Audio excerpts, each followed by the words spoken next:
ये बात आज से 3 साल पहले की है। वेदांत को एक ऐसा प्रोजेक्ट मिला था जो उसका पूरा करियर बना सकता था। इस वजह से वो कई हफ्तों से ऑफिस में देर रात तक काम करता आ रहा था। अगर वेदांत ऑफिस से टाइम से निकलता तो वो घर वापस जाने के लिए मेट्रो पकड़ लेता, वरना उसे कैब लेनी पड़ती थी। उस दिन वेदांत की बदकिस्मती थी कि उस सर्द नवंबर रात को वो टाइम से निकला और नोएडा की तरफ जाती हुई आखिरी मेट्रो में चढ़ गया। जब वो स्टेशन पहुंचा तो ट्रेन के दरवाजे बंद हो रहे थे। मेट्रो की अनाउंसमेंट स्टेशन के स्पीकर्स पर बजी और वो ट्रेन की तरफ तेजी से दौड़ा। इतनी ज्यादा ठंड थी कि उसकी सांस भाप के रूप में उसके मुंह से निकल रही थी। हांफते हुए वो सबसे पास वाले डब्बे में आ गया। मेट्रो के दरवाजे उसके ठीक पीछे बंद हुए और वो हड़बड़ाकर सामने वाली सीट पर जाकर बैठ गया।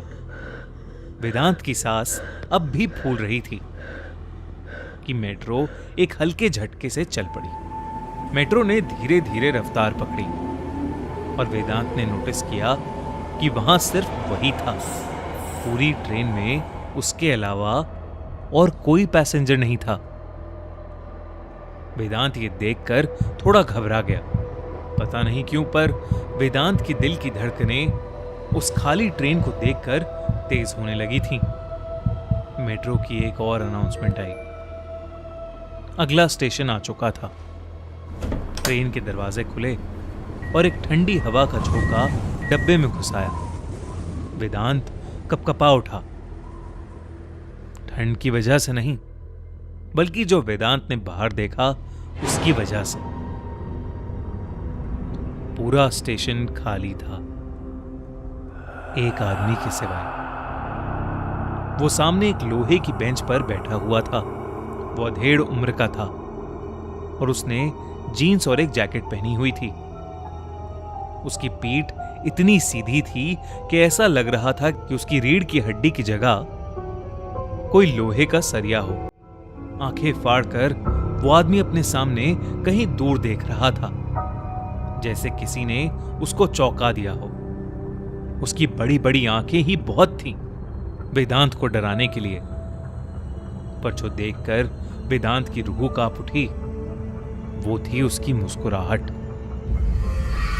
एक कान से दूसरे कान तक खिंची हुई एक बेजान मुस्कान। वो एक भयानक पुतले की तरह बिना हिले डुले बस वहीं बैठा हुआ था। ट्रेन के उस स्टेशन से निकलने तक भी वो आदमी वहां से बिल्कुल भी नहीं हिला। यहां तक कि उसने अपनी पलकें तक नहीं झपकाई। वेदांत की सांस में सांस आई और वेदांत ने अपना सर हिलाया और खुद पर हंसने लगा। उसने सोचा कि यह कोई डरने की बात नहीं थी, कोई शायद शराब पी के बैठा हुआ होगा।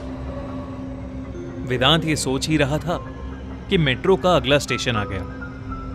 स्पीकर से अनाउंसमेंट आई और स्टेशन की लाइटें दिखने लगी। फिर ट्रेन प्लेटफॉर्म पर रुकी। दरवाजे खुले और इस बार तो वेदांत के होश उड़ गए।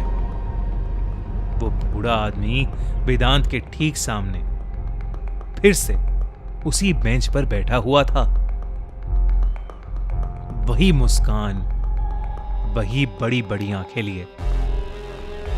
ऐसा कैसे हो सकता था? वो अगले स्टेशन पर इतनी जल्दी कैसे पहुंच सकता था?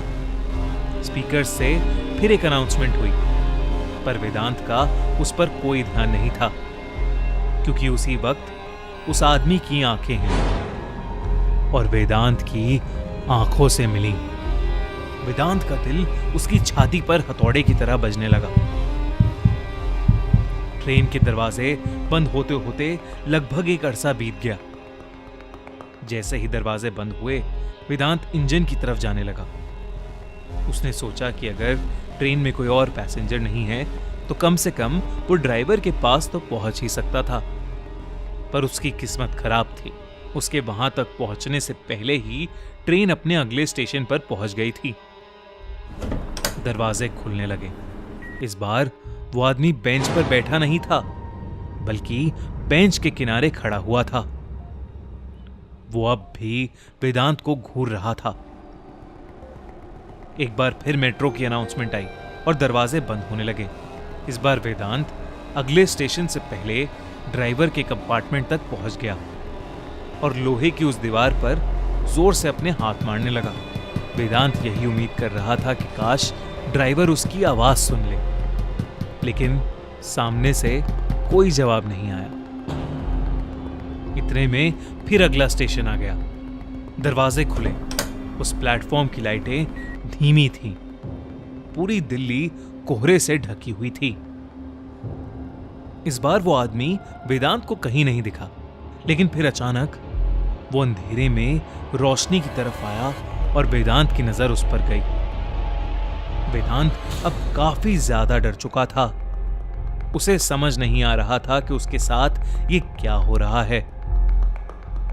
वो बूढ़ा आदमी अभी भी अजीब तरीके से चलता हुआ वेदांत की तरफ ही आ रहा था। वो किसी नॉर्मल इंसान की तरह नहीं, बल्कि किसी कठपुतली की तरह ही चलता हुआ वेदांत के पास आ रहा था। एक और कदम उसे ट्रेन में अंदर ले आता। वेदांत का शरीर अकड़ने लगा और घबराहट में उसकी एक जोर की चीख निकली। वेदांत ट्रेन के अंदर दूसरी तरफ के कंपार्टमेंट में भागने लगा। दरवाजे दोबारा बंद हुए और वेदांत को एहसास हुआ कि वो अब ट्रेन में उस आदमी के साथ बंद था। मेट्रो फिर एक बार झटके से शुरू हुई और वेदांत इस बार लड़खड़ा कर नीचे गिर पड़ा। जब वेदांत ने उठने की कोशिश की तो उसने अपने पीछे कुछ ऐसा देखा जो आज तक उसकी याददाश्त में छपा हुआ है।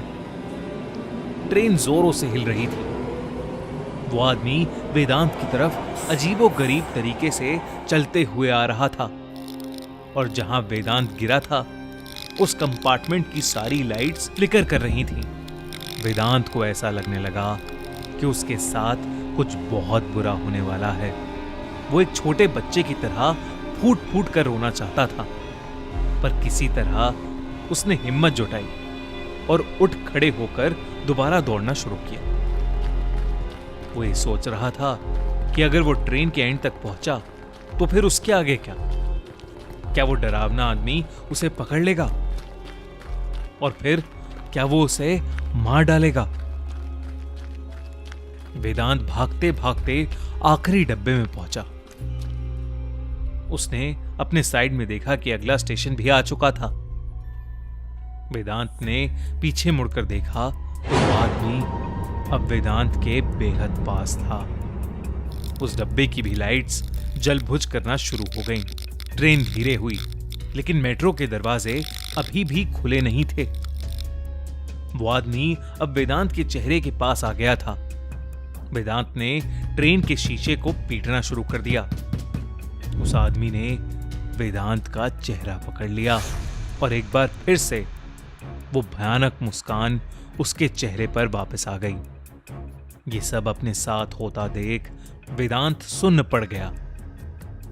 लेकिन तभी ट्रेन के दरवाजे खुलने शुरू हो गए। थोड़ी सी जगह मिलते ही वेदांत ने अपने आप को बाहर खींचा और सीढ़ियों की तरफ भागने लगा।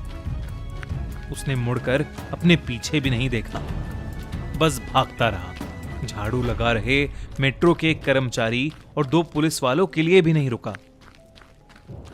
तभी रुका जब बाहर धुंध से लिपटी हुई सड़क पर आ पहुंचा। जब उसके फेफड़ों में सांस आई तो वेदांत ने आखिरी बार ऊपर मेट्रो स्टेशन की तरफ देखा। वो मेट्रो ट्रेन वहीं खड़ी हुई थी और उसके आखिरी डब्बों की लाइटें अभी भी टिमटिमा रही थीं।